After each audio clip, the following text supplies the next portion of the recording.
तो सबसे पहले तो मैं आपके परिवार को नमन करूं, वंदन करूं। आपके चाचा जी, आपकी बहन जी, आपका पूरा परिवार, अलग अलग से क्या कहूँ, आप सब में कुछ अलग बात है, कुछ अलौकिकता है आपके यहाँ।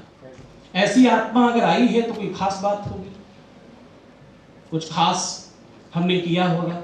मुझे तो लगता मैंने कुछ पुण्य किया होगा कि ऐसा। हमारी मुलाकात छोटी है, लेकिन आप यकीन मानिए कि ऐसा लगता है कि हम कई सौ सालों से एक दूसरे को जानते हैं। ये आंखों में आंखें डालकर बात करते हैं, एकदम सीधा देखते हैं, तो ऐसा लगता है जैसे कह रहे हैं कि तुम हमारे अपने ही हो।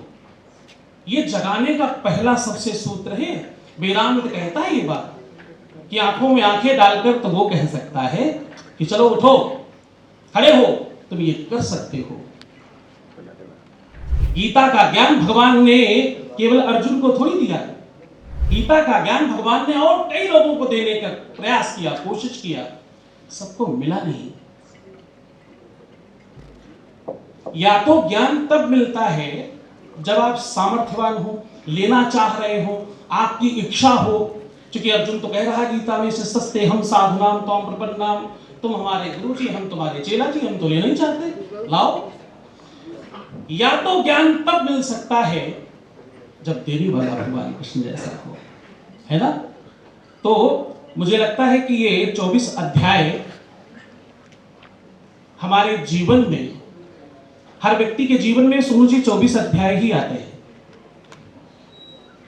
वो सत्यनारायण कथा में है ना, जो 12 वर्षों के बाद विप्र घूरे का दिन भी फिरता है। इस पर चर्चा करेंगे, थोड़ी लंबी हो जाएगी, पहले ये वाला संपन्न कर लें। हम साधुओं को आदत है बोलने का अवसर मिले तो खूब बोलते हैं, और आज 3 दिन से हम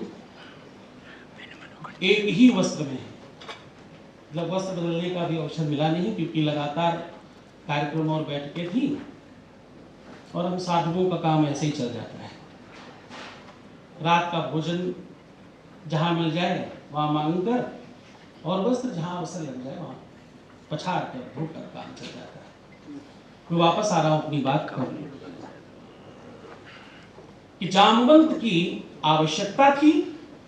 जामवंत वही हो सकता है जिसमें भगवान कृष्ण जैसा सामर्थ्य हो, और आंखों में आंखें डालकर वो कह सकता हो, उठो, खड़े हो, चलो आगे, तुम सफल हो जाओ। तुम्हें सफलता के 24 अध्याय दे रहा हूं, तुम खड़े हो, इसको सुनना, इसको समझना, इसको पढ़ना। इसको पढ़ते समय ये मत समझना कि अयोध्या में राम पैदा हुए, उसके बाद उन्होंने अपनी धर्मपत्नी को बचाने के लिए रावण को मार दिया। केवल इतना सा नहीं है, ये कोडिंग है। ये कहानियों में जो तुम्हें बताया गया उसमें कोडिंग है, उसमें कुछ तुम्हें सिखाया गया है, वो सीखने की कोशिश करना। क्योंकि हम ज्यादातर किताबों को, कहानियों में, और आजकल तो खैर किताबों को तो मुझे क्षमा करना, किताबों को तो क्या, वो व्हाट्सएप और इंटरनेट वाली जो यूनिवर्सिटी है उस पर शिक्षा ज्यादा अच्छी चलती है। वहां से खींच कर कोई किताबों की तरफ ला रहा है, तो मैं इसके लिए भी आपको बहुत धन्यवाद करता हूं।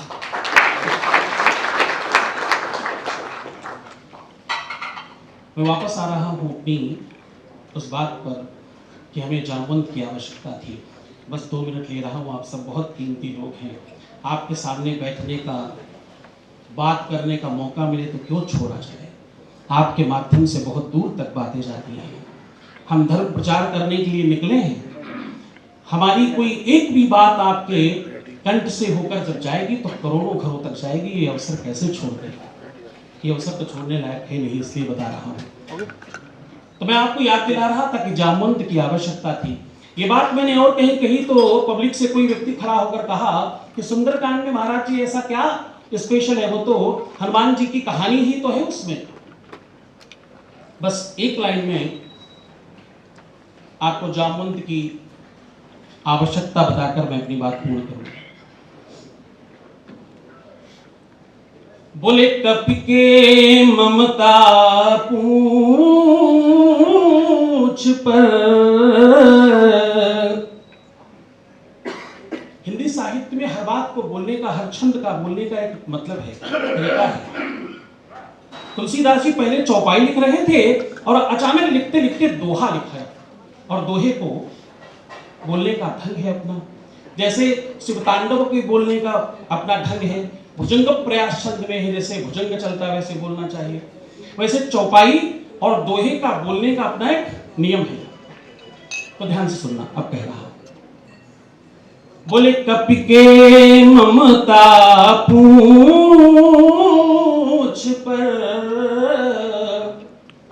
सब ही कहो समुझाई, तेल बोरी पट बांधी पुनी पावक देहु लगाई।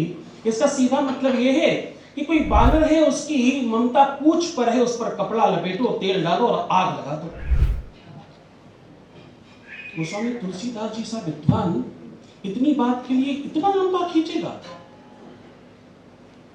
नहीं। ममता माताओं के लिए कहा जाता है।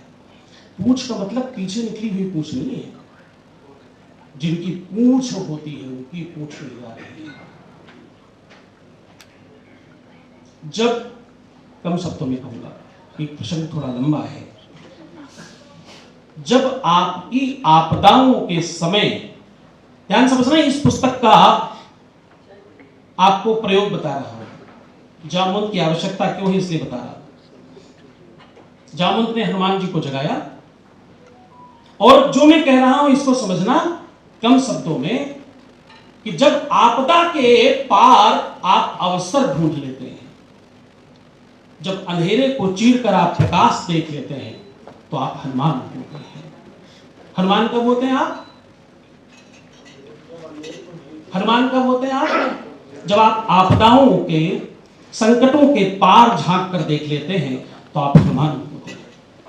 जब आप अंधेरे को चीर कर प्रकाश देख लेते हैं, तो आप हनुमान होते हैं। हनुमान कौन है? हनुमान बुद्धि नामक गरण्य में, बुद्धिमानों में सबसे आगे खड़े हैं। बलशालियों में अतुलित बलराम है, अतुलित बलधाम है विशैलाभदेहम, अतुलित बल है, इनकी तुलना नहीं हो सकती।